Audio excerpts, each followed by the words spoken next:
Muito obrigado pela presença de vocês. Nós estamos fazendo entrevistas, além de lives, além de gravações de vídeos, sobre temas da área de saúde, do crescimento e desenvolvimento, de família, no nosso canal do YouTube que se chama Família, Amor e Cuidado. E nós estamos fazendo agora, neste canal, essas entrevistas para divulgar para o Brasil inteiro e até para outros países sobre a situação do Covid, a situação que nós estamos passando atualmente e outros temas na área da saúde. E hoje eu convidei dois grandes amigos, o Ares Alves, que é meu colega de turma, nos formamos juntos na USP, em pediatria, na Faculdade de Medicina lá de Ribeirão Preto. Bom, e a outra pessoa que eu tenho aqui é um grande amigo também, o Yuri Capelato, que é um psicólogo clínico com uma formação muito boa. Ele trabalha bastante, ele é mestre em neuropsicologia pela Unicamp, tem um livro muito interessante. Como é o nome do livro teu lá, A Yuri? equação da afetividade, como lidar com a raiva de crianças e adolescentes, em Olha aí. parceria com o Ivan Capelato. Agora, então esses dois companheiros aqui vieram conversar comigo porque eu os desafiei para vir trabalhar sobre essa questão polêmica que toda a sociedade hoje debate. Qual o melhor momento para as nossas crianças voltarem às aulas? O que é bom, o que é ruim? Quais as vantagens e desvantagens? Os prós e contras? Os controles que nós vamos ter? Quais os sofrimentos e as coisas negativas das crianças continuarem trancadas em casa? E, ao contrário, quais são as coisas negativas voltar precocemente se a sociedade ainda não estiver preparada e se a pandemia ainda estiver em ascensão? Então, vamos ver. Quem é que quer falar primeiro? Yuri ou Ares? Doutor Ares, por favor. Yuri me Ares? deu a chance. Muito obrigado, Yuri. Então, Obrigado. vamos lá. Ares, com a palavra. Olha, então, eu acho que eu vou falar até menos de 15 minutos, mas eu vou começar dizendo o seguinte: faz 2 dias atrás, o Martins me convidou. Daí a primeira reação minha foi: por que eu? Eu não tenho muita coisa para falar. Aí o Martins falou: não, pensa bem e tal. Aí eu falei para ele: vou metabolizar o assunto. E de madrugada, 4 horas da manhã, eu, pensando nas ideias todas, eu pensei no que o Ivan Capelato falou na live que ele participou, e eu pensei também no que o Teixeira falou do pré-escolar, da criança ter atividade, da criança sair de dentro de casa e tal. E eu tenho no meu consultório algumas crianças que estão obesas, ficando em casa o tempo inteiro e não saindo para fora porque falou: fique em casa, fique em casa, fique em casa. E as mães com uma neurose muito grande da pandemia. Então, uma coisa que o Teixeira falou na última vez, que o vírus para a criança, ele é amigo. Ele não é amigo, ele não é amigo, ele é suave. Então, o vírus, coronavírus, ele para a criança, ele provoca sintomas muito leves. Todos os casos de clientes meus que eu tive no consultório foram de situações assim, de 1 dia de febre, uma coriza, e daí uns 4, 5 dias, no máximo 1 semana, já estava tudo normal. Então, as crianças são beneficiadas. Nós não sabemos por quê, nós estamos felizes com isso. Mas aí a gente vê a neurose das famílias falando: não vou deixar meu filho ir na escola, não vou deixar meu filho sair de casa, tal. Então, acho que a gente tem que chegar num ponto comum, denominador comum. Eu tenho certeza que não é hora de abrir as escolas do jeito que eram abertas. Tenho certeza que será um retrocesso a gente voltar todo mundo num espaço pequeno, grande, criançada tossindo um em cima do outro, sem máscara, e a escola não preparada. Então, eu estou achando que a situação tem que evoluir para uma melhora da situação, da interação das crianças nas escolas. Temos que criar condições para as crianças desabrocharem, para as crianças acabar com o estresse que está dando essa pandemia, as crianças fechadas dentro de casa. Então, nós temos que dar condições para isso. Agora, é uma situação complexa. Ares, levanta um pouquinho a sua câmera, que você só aparece. Isso aí, tá ótimo. Isso. Tá bom. É uma situação complexa porque o pré-escolar é uma idade própria de criança que quer bagunçar, quer correr, quer brincar, quer se divertir, quer interagir com os amigos. Então, reabrir escolas é um tema muito amplo e muito complicado, Porque, pensa bem, na Unicamp, os alunos de Química precisam de laboratório de Química, precisam interagir dentro de um laboratório.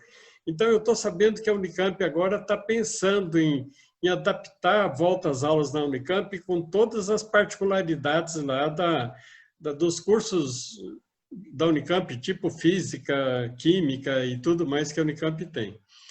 Então, o assunto é muito complexo, as escolas são muito diferentes uma das outras, e eu estou sabendo o seguinte, que algumas escolas de São Paulo, escolas de ensino fundamental, primeiro grau, segundo grau, elas estão chamando assessoria de epidemiologistas, assessoria de médicos, e os professores estão sentando e estão planejando como vai ser a abertura.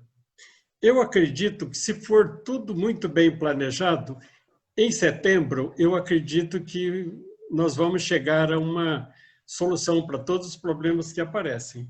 E entre os problemas que o Martins acabou de falar também, os professores idosos que pegam o coronavírus de um aluno que está um resfriado, entre aspas, simples, professores idosos podem se tornar pacientes de UTI em alguns dias depois. Então, eu estou sabendo o seguinte, que algumas escolas de São Paulo estão planejando abrir 1/3 da classe. Então, na segunda-feira, entra 1/3, essa aula é filmada e é passada para os outros 2/3. Na segunda-feira, entra o segundo terço e na quarta-feira entra o terceiro terço e essa aula é filmada e é passada para todos os alunos. Então, com isso, eles estão planejando o seguinte, que vão reduzir o número de alunos dentro da mesma sala, eles vão permitir essa aula ao vivo, mas somente 1/3. Isso está sendo muito estudado por algumas escolas, eu acho que nós vamos ter que caminhar para isso. A universidade vai ter que planejar do jeito que ela achar melhor, o primeiro grau vai ter que planejar tudo.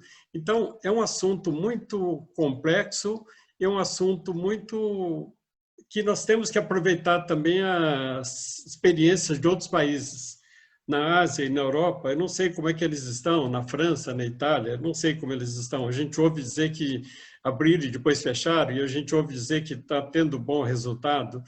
Então, eu acho que nós vamos ter que partir para estudar seriamente o problema, não abrir indiscriminado, e vamos ter que estudar bem o que nós vamos abrir, o que nós vamos fechar.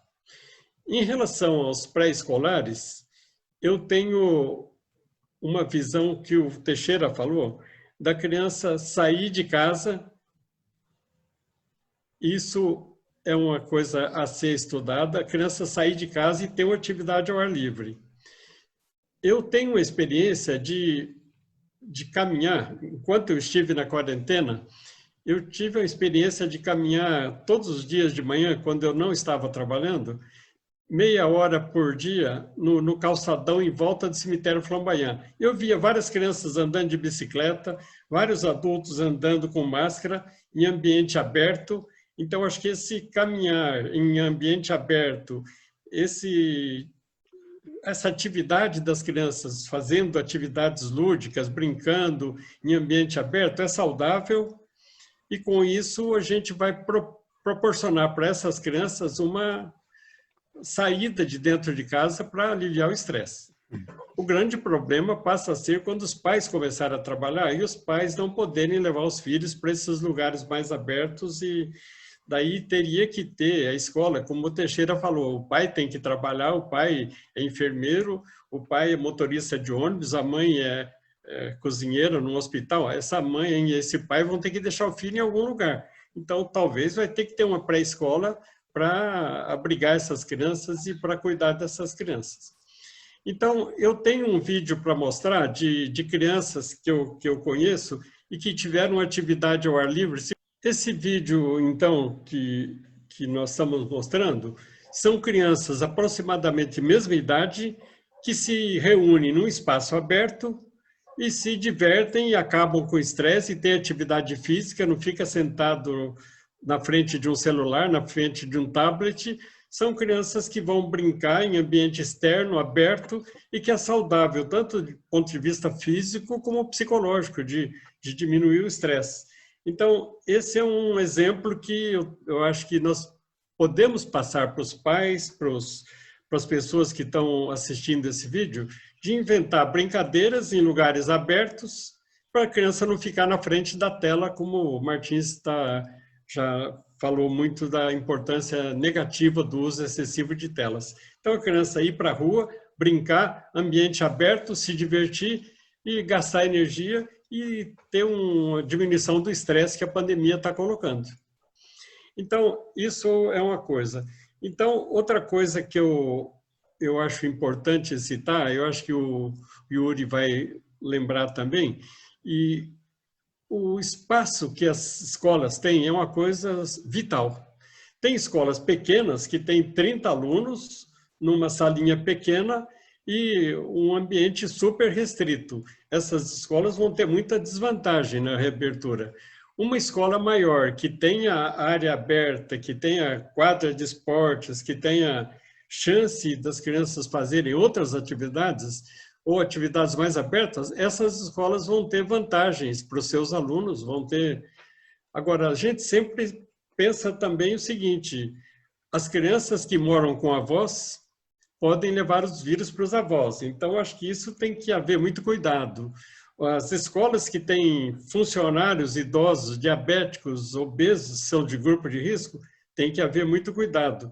Mas, havendo esse planejamento, eu acho que a tendência é a gente conseguir equacionar e cada escola fazer um planejamento com assessoria de profissionais de saúde, assessoria de pessoal de epidemiologia, manter o distanciamento de 1,5 metro entre cada carteira da escola, criança usando máscara.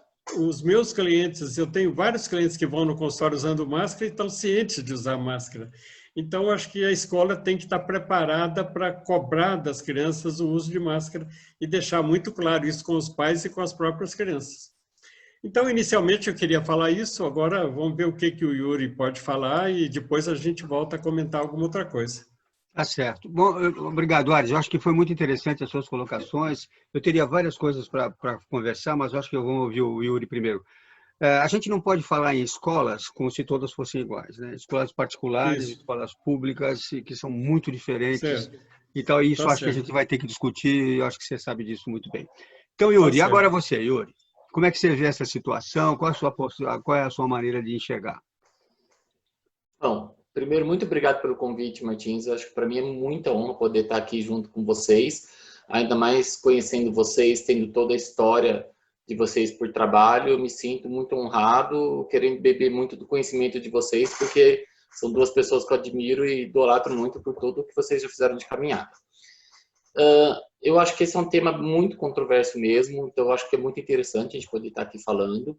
E eu sempre trabalhei na minha área da psicologia, eu sempre falo que eu gosto de trabalhar muito por uma questão de equilíbrio. Eu falo em todas as minhas áreas que todo extremo é maléfico, tanto que quando a gente fala de transtornos, a gente fala que todos os transtornos são extremos, né? Tanto a falta como o excesso cria um transtorno, a gente tem que entrar num equilíbrio. E para eu pensar em posições que a gente tem que pensar em retornar à aula, eu sempre tento pensar nessa questão do equilíbrio, como você até falou, Martins, a gente tem que pensar em todos os fatores, o Dr. Ares falou isso muito bem. E os fatores que me preocupam muito em relação são a gente vive num país democrático e a gente não tem como poder tomar decisões excluindo e incluindo pessoas de acordo com os lugares, de acordo com as escolas. Então, a gente pensa assim, que tem uma escola que ela é capaz de poder receber porque tem espaço maior, outra não, e a gente obrigar aquela escola a fechar e outra não, democraticamente a gente não poderia tomar essa atitude.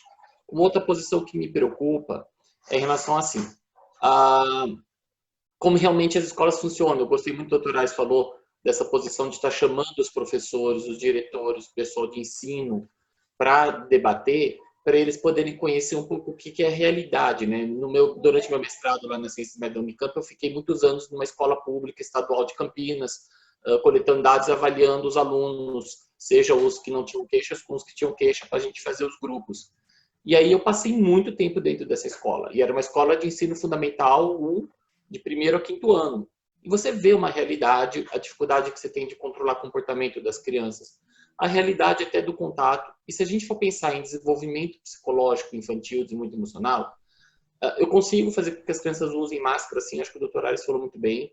Eu tenho visto, eu consigo até meu filho de 4 anos fazer usar máscara, só que tem um tempo limitado. Então eu fico imaginando como que seria conseguir fazer com que por 4 horas seguidas ou 5 horas seguidas, uma criança suportasse uma máscara no rosto, quando os poucos atendimentos presenciais que eu estou fazendo na minha clínica, os adultos não estão suportando usar.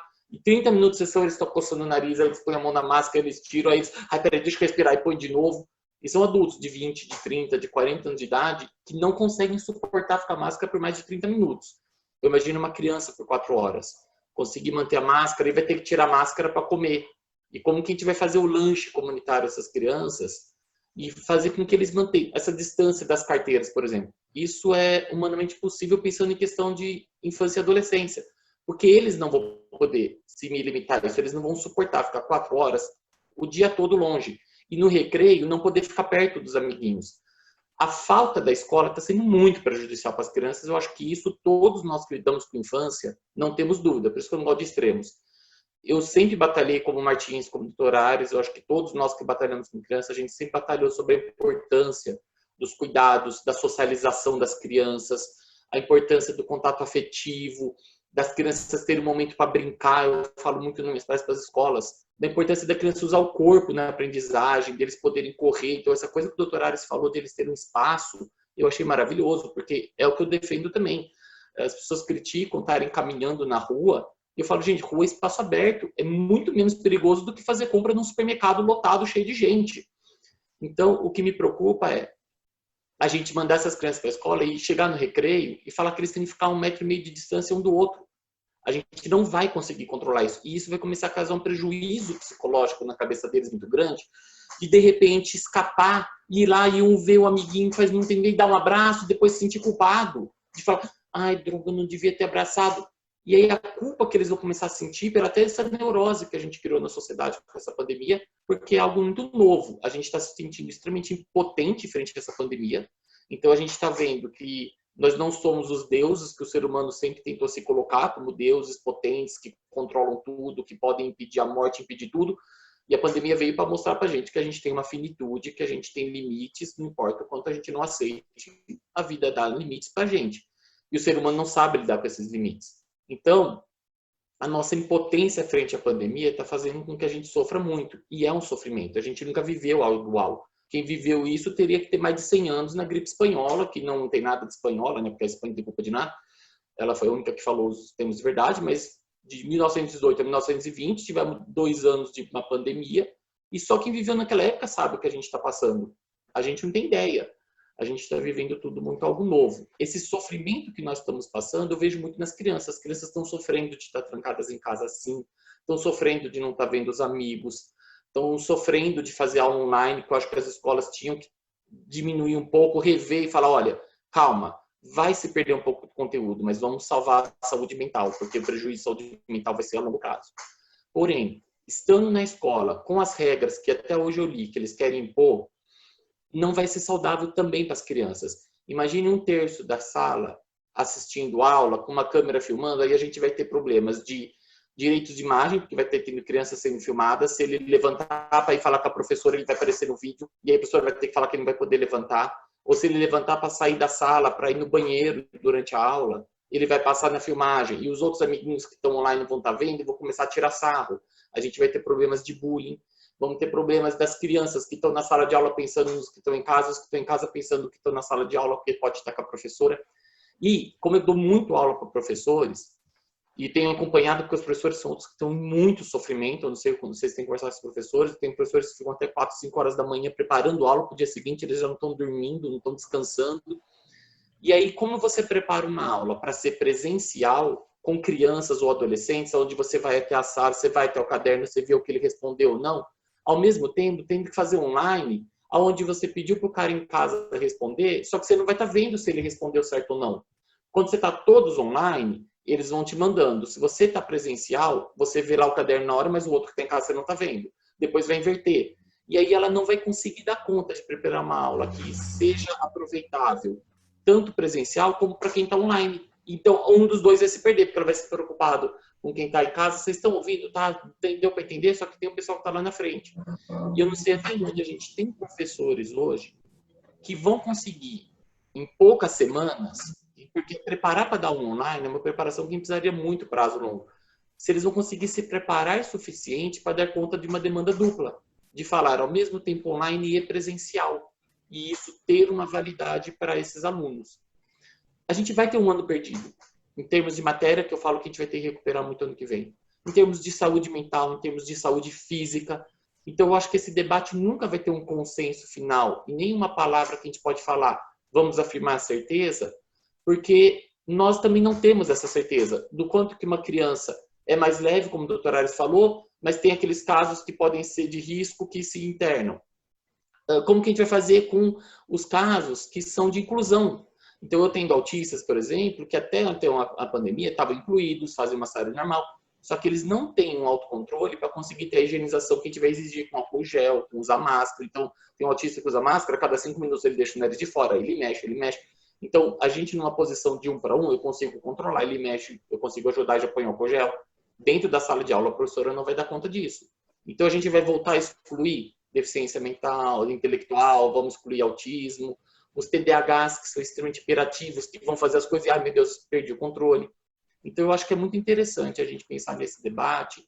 Então, eu acho que se a política quer repensar em reabrir escolas, ela tem que chamar essas escolas, um representante de cada escola, do município todo, da região toda, então, um diretor, uma coordenadora e uma professora de cada escola, faz uma reunião online, que seja, vamos debater e vamos ver o que há de possibilidades. A gente tem escolas que eu tenho pacientes cujas carteiras não são carteiras individuais, são carteiras juntas. Então, eu estava conversando com uma paciente que na escola dela eram carteiras que sentavam 4 juntos, um do lado do outro. Eles não têm carteira individual. Então, para voltar a essa escola, eles teriam que comprar todo o material de todas as salas de todos os alunos, porque a proposta da escola é fazer os alunos sentarem uma mesa comprida com carteiras e eles ficarem próximos. Eles não têm hoje. Imagina quanto que nessa escola que é particular e que já teve muitas perdas porque muitos alunos saíram da escola, como que eles vão investir em comprar novas carteiras para todo mundo?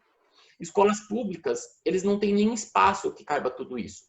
O que a gente faz no intervalo? Vamos impedir intervalo? Vai fazer mais mal para eles, porque o intervalo é tão importante quanto a aula. Se for para voltar só para ter o conteúdo, eu acho que não é válido.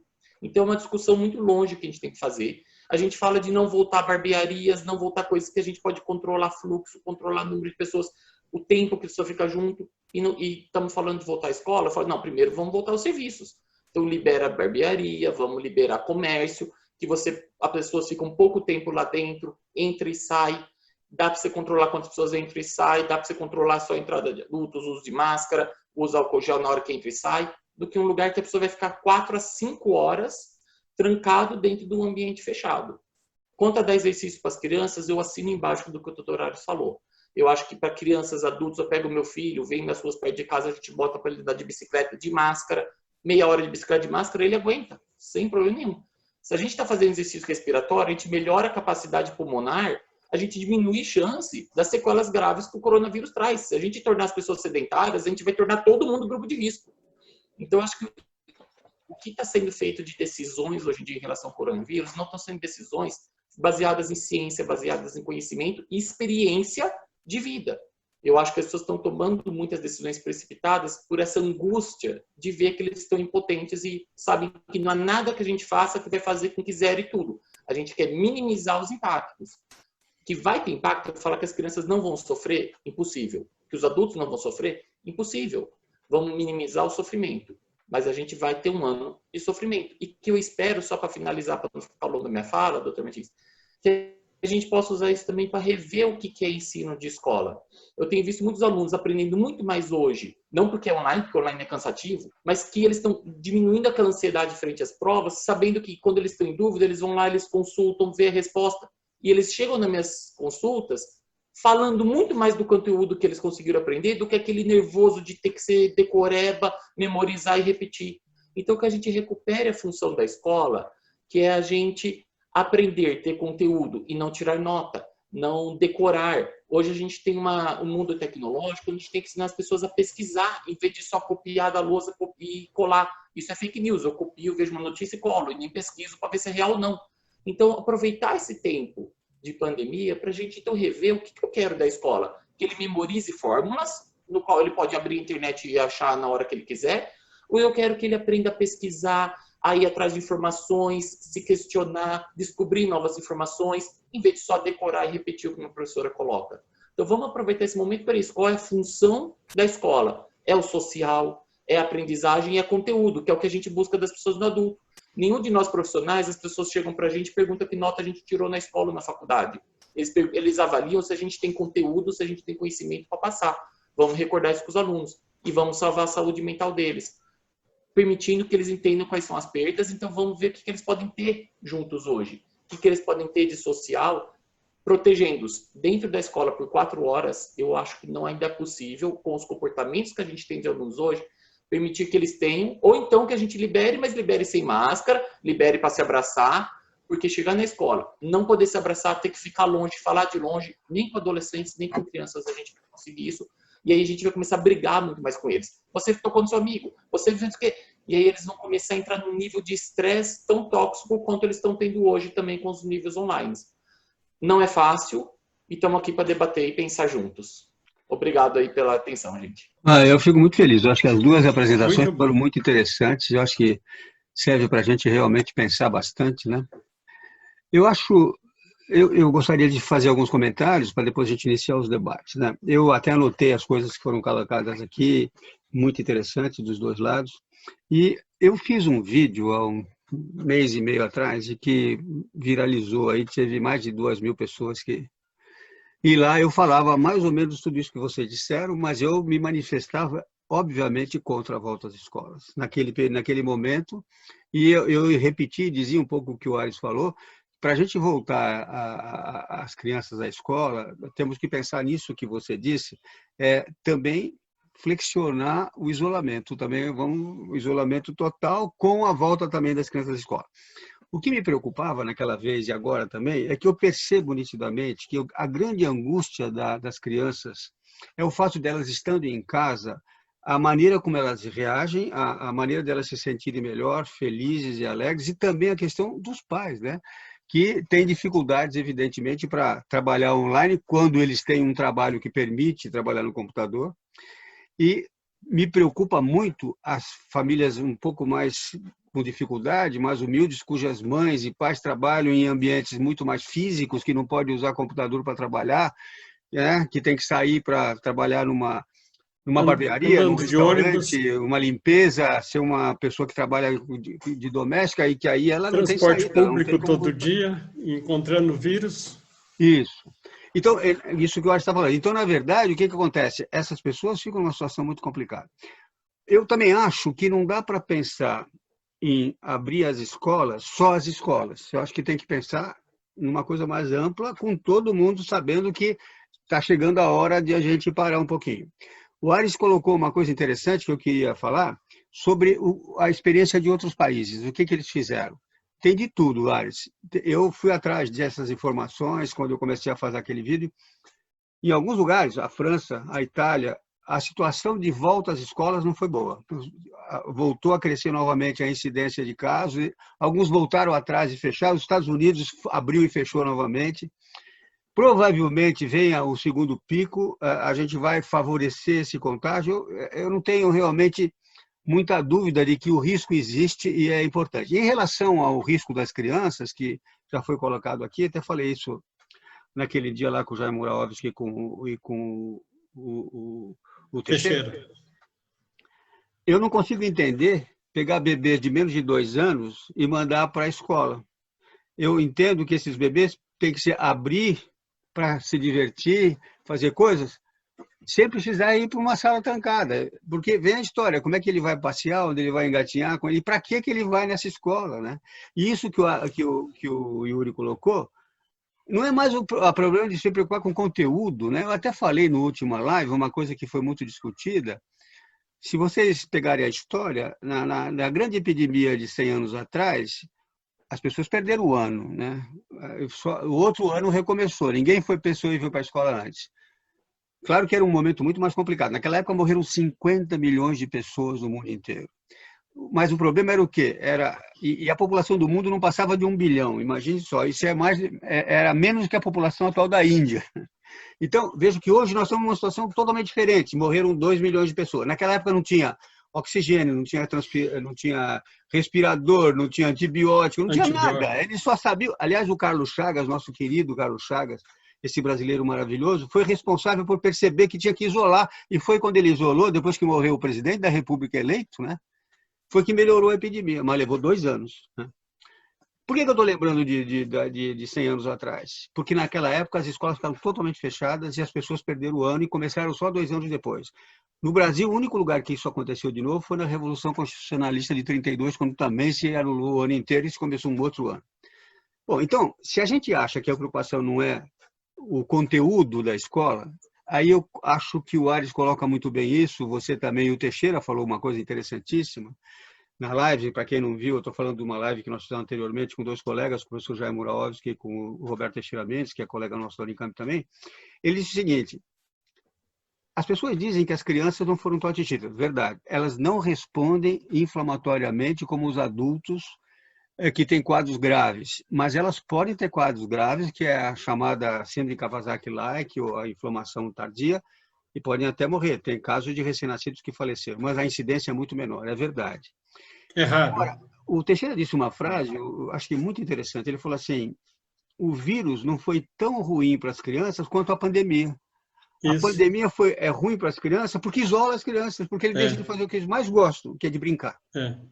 O que criança precisa, nesse vídeo do Ares, a gente vê isso, eles adoram brincar. E não duvidem um minuto sequer que crianças voltando à aula que vão ficar quietinhas a 2 metros de distância. Do que acontece com uma criança de 3, 4 anos com uma máscara. Né? Ela tira, brinca de pirata, põe no olho, né?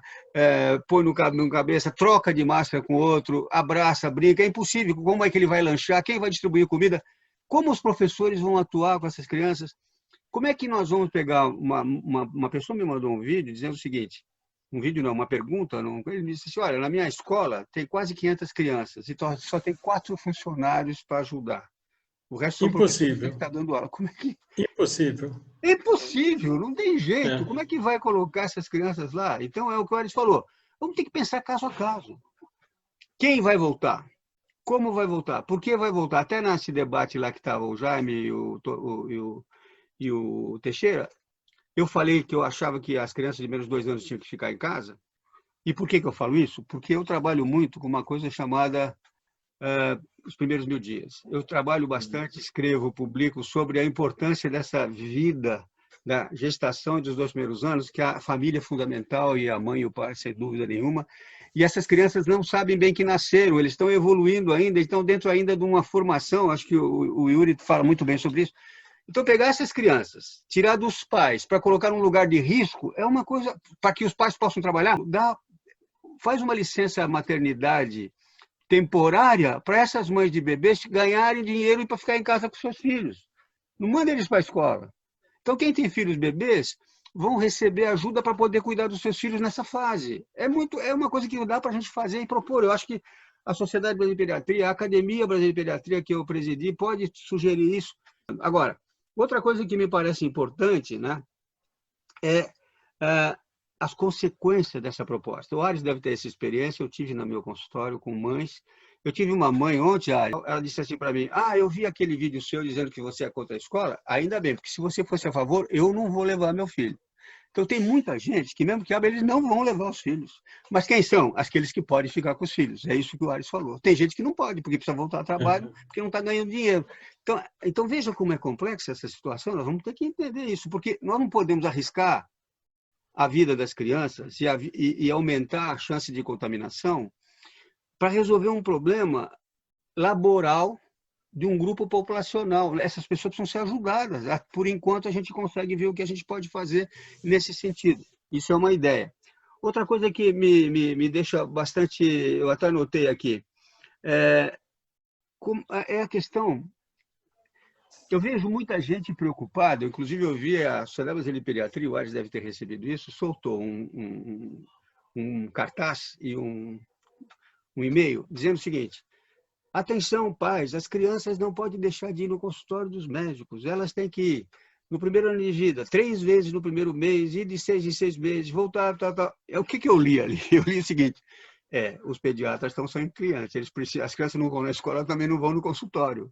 Né? Veja, olha onde está chegando. Então, os pediatras também estão com esse problema de ter clientes no seu consultório. Porque, Yuri, eu não sei se você está fazendo consulta online. Nós, os pediatras, temos muita dificuldade para fazer online. Claro que depois de muita experiência, a gente até consegue ajudar a criança só de falar com a mãe e ver pelo vídeo, mas precisa, às vezes, palpar a barriguinha, precisa ver a garganta, precisa pôr um otoscópio no ouvido. Então, tudo isso está sendo envolvido nessa discussão. Há uma pressão econômica... Pois não, fala. Se eu puder até aproveitar esse tema que você falou, eu tenho feito algum atendimento online, mas eu tenho alguns presenciais que não tem como. Mas a minha esposa é neuropediatra e ela atende no SUS, no AME, né? E ela passou por essa situação agora, nesses dias, que ela estava acompanhando um caso de um menino grave, criança pequena, 3, 4 anos, e estava com atraso, tudo, pediu uns exames. Demorou muito para fazer o exame e a família voltou. Quando veio no retorno, o pai, com medo por causa do coronavírus, não levou o filho na consulta. Foi só ele com o resultado da ressonância. E quando ele chega com a ressonância, a criança já estava com um tumor gigantesco no cérebro, precisando urgentemente ser transferida, só que como ela não pôde atender a criança, ela não tem como fazer a transferência, porque para fazer transferência, né, diretamente para o neurocirurgião no hospital, ela tem que colocar a avaliação que ela fez da criança, e a criança não estava presente. E aí ela teve que fazer um relatório exigindo que a criança fosse, que o pai fosse levar a gente, mas se ele tivesse na consulta, ele já sairia de lá direto para o atendimento e já poderia seguir, porque era um caso grave. Ou seja, a gente está falando de um caso de um tumor cerebral gravíssimo e que a pessoa não foi na consulta porque estava com medo do coronavírus. Ela falou, mas se ele tivesse aqui, ele estava indo. Agora já se atendido e agora eu não sei quando ele vai se encaixar. Então a gente começa a ficar preocupado porque as pessoas, o Dr. Aires usou um termo muito bom. A gente, na hora da neurose, na hora que as pessoas ficam neuróticas, eles perdem o raciocínio cognitivo, perdem o juízo crítico. E eu acho que quando a gente fica exposto a muitas informações, sem ter um senso crítico de julgar, e aí é onde eu coloquei isso da escola, porque eu acho que a escola ensina a gente a receber uma informação, copiar no papel e recopiar na prova. Eu falo que um dos grandes culpados de fake news no mundo são as escolas, quando tem esse padrão de falar, anote o que eu falo, copie e reprove. Quando eu dou aula, eu falo para os meus alunos de pós-graduação, eu vou passar um dia inteiro dando aula para vocês. Podem anotar, eu dou meus slides para vocês, mas não acreditem em nenhuma palavra do que eu estou falando. Vocês primeiro só anotam as informações, mas vão pesquisar se o que eu falo é real. Vão ver as minhas referências para ver se é real, se aquela referência fala isso. Vão pesquisar se existe um consenso na sociedade científica que concorde com o que eu estou falando, porque falar bonito é muito fácil. Você está falando a realidade é outra coisa. Eu acho que as pessoas hoje estão ficando neuróticas porque elas estão perdidas nas informações e não estão sabendo buscar informações reais.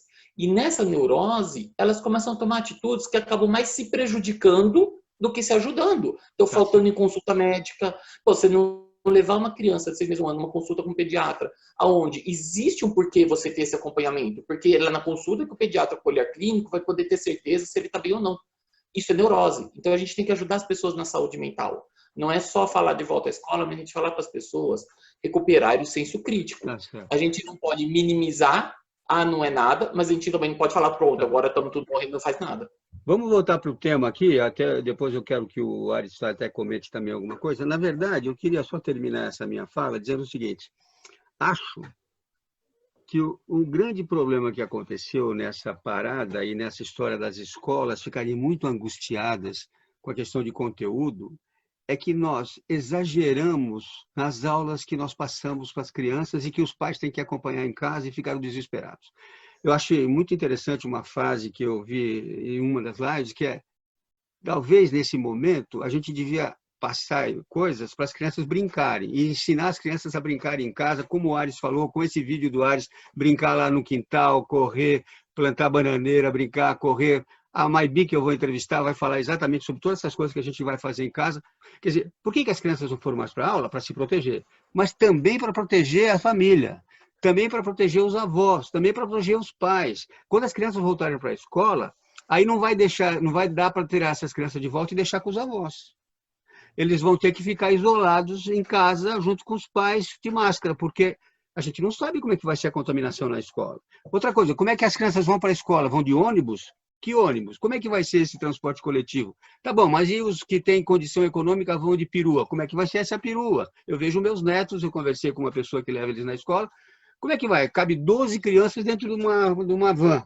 Vai ser 12 crianças dentro da van durante 2 horas rodando na cidade até chegar na escola? À vontade de máscara e com álcool em gel, sei. Veja, então essas coisas todas, na prática, são complicadíssimas, né? Eu acho o seguinte, que realmente é difícil, o Yuri falou muita coisa pertinente, é uma situação difícil, mas eu acho que as aulas vão ter que começar e depois de um mês reavaliar. Olha, não deu certo, volta todo mundo para casa. Olha, não deu certo tal coisa, transporte coletivo não deu certo, vamos embolar outra coisa. A van vai com 12, a van tem que ir com 4. É possível isso? É difícil, né? É difícil. Mas eu acho o seguinte, eu acho que vai, dentro de um prazo que eu imagino que seria de 2 meses, as escolas começarem com todos os cuidados, e eu acho super importante também a gente chamar nesse debate para os professores falarem, né? E realmente, eu como médico, eu posso orientar da parte de contaminação, de 1,5 metro, e esperamos que venha a vacina, tomara que venha a vacina, e tomara que tenha vacina para todo mundo, que vai ser difícil, né? Então, realmente, a situação é difícil, mas eu acho que nós vamos ter que começar de alguma forma. Agora, a experiência dos Estados Unidos é muito recente, eles estão na pandemia mais ou menos como nós estamos.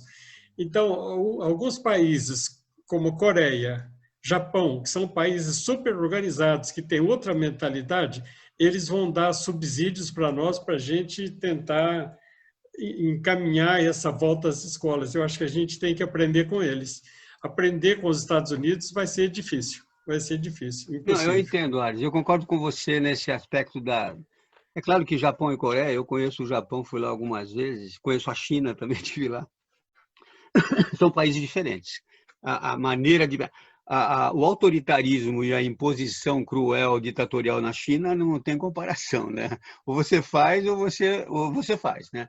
É diferente de um país democrático, graças a Deus ainda parece uma democracia que nós temos aqui, e que você permite que as pessoas tomem decisões e façam. Agora, o que eu acho que a gente tem que pensar um pouquinho é qual é a vantagem real, absoluta, de segurar. O Yuri falou logo no começo que saiu uma notícia. Segurar o quê? Explica melhor. Segurar o quê? Segurar as crianças em casa ou deixar elas ir para a escola. Quer dizer, você acabou de falar no começo, Yuri, que saiu uma notícia agora do Estado de São Paulo que eles já estão pensando não mais em voltar em setembro, eles estão reavaliando. Tem sindicato dos professores contrário totalmente à volta à escola. Talvez estejam pensando em si, estão pensando nos riscos, etc. e tal, mas evidentemente, a gente tem que entender os dois lados. Quando eu vi aquela discussão lá de São Paulo, quando São Paulo estava falando sobre o que ia ser feito, eu me lembro que, quando se falou da volta à escola, era uma live em que as pessoas estavam mandando mensagens. E a grande maioria eram professores que estavam mandando. E professores assustados, alguns dizendo assim, mas eu sou diabético, como é que eu vou ficar com criança? E eu sou obeso, eu tenho mais de 65 anos, o que está acontecendo? Ou seja, os grupos vão se proteger, vão pensar em si, não tem jeito, né? Então, essa é uma decisão... Eles têm que trabalhar em casa, esse diabético obeso tem que trabalhar em casa. Pois é, mas eles já estão trabalhando online, agora é o que eles estão fazendo, as crianças estão vendo online. E a pergunta é... online, os outros vão para frente. Na verdade, a minha grande colocação de dúvida é qual é a maior vantagem de voltar para a escola ou ficar em casa? O fato das crianças irem para a escola significa que eles vão ser mais felizes? Porque eles podem ficar em casa e a gente fazer uma coisa que o Ares falou até numa live lá, que pode ir numa praça aberta que não tem aglomeração, orientar os pais a passearem com essas crianças lá, fazer esse exercício que aparece nesse vídeo que ele coloca, dentro de um lugar que a gente tem certeza que não tem aglomeração, que provavelmente a chance de contaminação é muito pequena. Mostrar a importância de usar a máscara, mas se eles tirarem a máscara não é tão arriscado assim, porque eles não estão em contato com pessoas que podem estar transmitindo. Como é que nós vamos controlar as pessoas, funcionários e professores que vão cuidar dessas crianças? Eles vão fazer PCR toda semana? Eles dizem que vão medir a temperatura toda hora que entra e sai das crianças e dos funcionários. Vejo, é uma Acho que é mão de obra, é uma exagero. coisa Acho que inacreditável. isso Quer é dizer, tudo exagero. isso tem que ser levado em conta, né? É. Acho que é exagero fazer PCR de todo mundo o tempo inteiro, né? Tem É. que haver uma conscientização e haver uma seriedade, combinar tudo. Agora, eu vejo como o Alfredo colocou, no centro médico, UTI de adulto lotada, UTI de criança tinha uma criança só não entubada. Então, mesmo que as crianças peguem o coronavírus, a doença será, em geral, leve.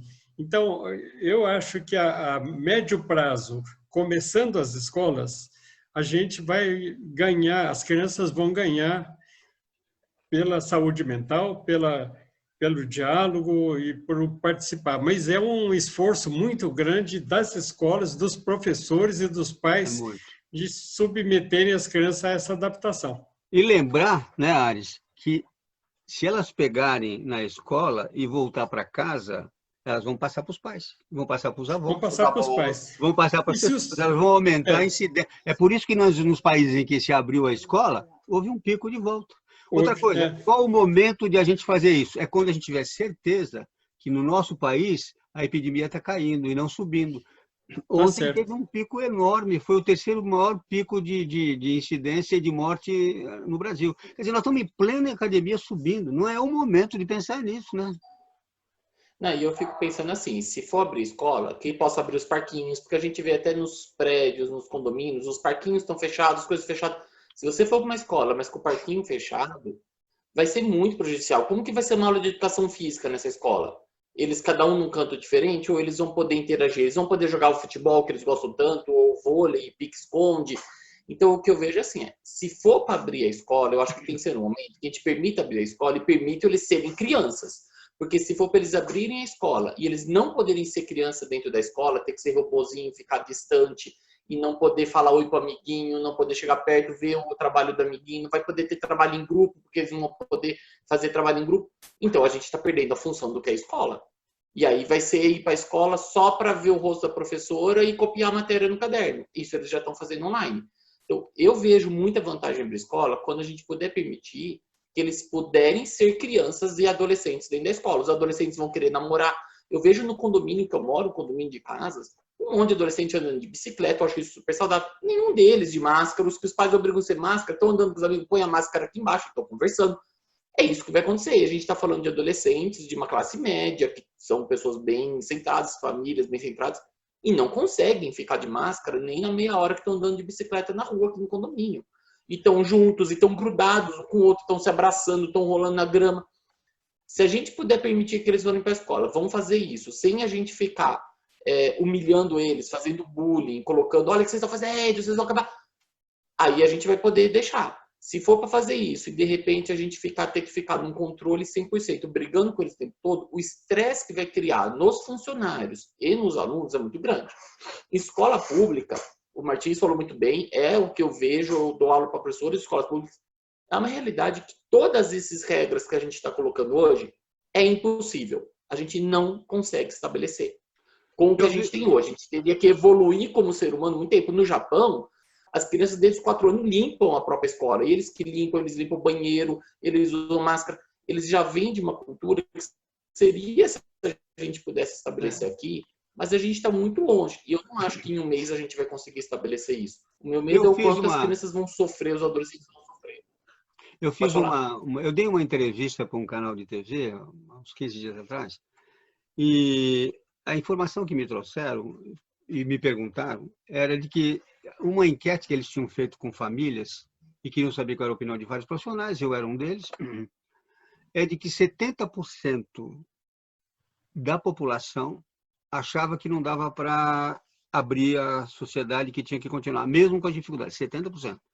30% achava que tinha que abrir de qualquer jeito, que era bobagem, que, aliás, que também aproveitava dizer não precisa usar máscara. Então, quer dizer, aquele pessoal negacionista, né, que acha que tudo bem, que não é doença, pode andar na rua sem máscara, né? Então, na verdade, 70%. Entre professores que trabalham em escolas públicas e privadas, a situação é muito interessante. Por quê? As escolas particulares, evidentemente, estão numa situação difícil, como todos aqueles que são trabalhadores autônomos, né? Claro que quem tem um salário fixo e que não perdeu nada, ele está lá numa boa, mas se você precisa ganhar a vida e pagar as suas contas, você quer voltar a trabalhar. Eu entendo isso. Eu acho que eu não posso criticar essas pessoas, mas essa é uma razão que está sendo usada um pouco subterfugiamente. Não está se falando claramente que essa pressão econômica existe. Existe. E outra pressão também que é séria, e eu vou falar aqui com todo respeito, é esse mundo novo que fez com que as famílias passassem a cuidar dos seus filhos em casa. A terceirização ficou difícil. É o meu livro, A Criança Terceirizada. Não está dando para terceirizar nesse momento. Então, tem gente que, coitada, trabalhava a vida inteira, não podia ficar com os filhos, e agora está ficando. E está com 4 meses cuidando de criança em casa. E as crianças estão sem febre. Tem que trabalhar no online. E as crianças estão sem febre, porque não estão indo na escola pegando virose na escola. Exatamente. E aí mudou totalmente o perfil das crianças de ir na escola, porque como você isola, elas não se contaminam, né? Quando as crianças vão na escola, toda semana tem um com febre, outro com diarreia, outro com tosse. Ai, doutor, não aguento mais, é escola, etc. e tal. De que temos mais 3 minutos para terminar essa entrevista, que eu acho que foi muito boa. Então, esses 3 minutos, eu queria que eu dar 1 minuto e meio para o Ares e 1 minuto e meio para você, para depois eu fechar. Fala aí, Ares, o que você quer falar de final? Eu acho que a situação é séria, a situação é diferente em várias escolas diferentes, em várias idades, universitários, mas eu acho que assim que a pandemia diminuir, nós temos que começar a implantar algum retorno à escola com muito cuidado, com muito carinho. É isso. Obrigado, Ares. Yuri. Eu acho que foi um papo muito bom. Vocês estão conseguindo ouvir? Eu acho que minha internet... Estamos ouvindo. Estamos ouvindo. Estou. Eu acho que foi um papo muito bom. É uma situação muito grave mesmo, como o doutor Ares falou. Não vamos sair sem prejuízos. Então, é uma situação que a gente vai ter perdas, independente da decisão que a gente tomar. Vamos ter que aprender a lidar com essas perdas, poder sofrer, seja criança, adolescente, adultos, economicamente, de saúde mental. E eu acho que o que a gente tem que pensar agora é em minimizar essas perdas e a gente tentar resgatar quais são as coisas mais importantes para o ser humano. Então, a gente resgatar um pouco nossa saúde mental, aprender a ver o que a gente pode ou não pode, aprender a ver nossos limites e a gente sair um pouco da sociedade de achar que pode ter tudo, que a gente dá conta de tudo, que está tudo bem, e a gente entender um pouco nossa limitação para a gente aprender a dar valor para o que a gente pode. Eu sempre falo muito na regra dos 50%. Toda relação nossa é 50% de um do outro.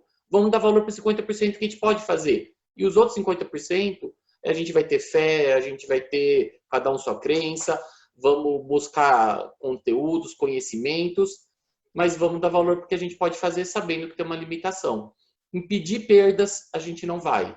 Vamos avaliar para ver qual perda vai ser menos significativa e vamos tentar cuidar da sociedade e olhar como sociedade, parar de a gente olhar só para nós e tentar ver o bem maior, o bem de todos, o que a gente pode ajudar a maioria. Obrigado, vamos continuar trabalhando. Eu queria agradecer muito a presença de vocês. E inscrevam-se no nosso canal, porque é importantíssimo. Cutuca lá o sininho, porque com aquele sininho vocês vão ter informações sempre, toda semana, no mínimo 2 vídeos chegando para vocês. Tá bom? Abraço, muito obrigado a todos. Até mais. Tchau, tchau. Obrigado, Firmão. Até mais. Reabrir escolas. Martins, caríssimo amigo, para entrevista eu fui chamado. Sobre ideias que eu tenho comigo, sendo da criança um advogado. Será que escolas devem reabrir? Digo, sim, mas com muito cuidado. Nosso cliente já está sofrendo por se sentir muito isolado. Nós todos já dissemos aqui, o corona respeita a criança. Vamos seguir o Ivan e o Teixeira. Criança tem que brincar, tem que sair. Com cuidado, ela precisa da escola. Está difícil, mas criança precisa florir.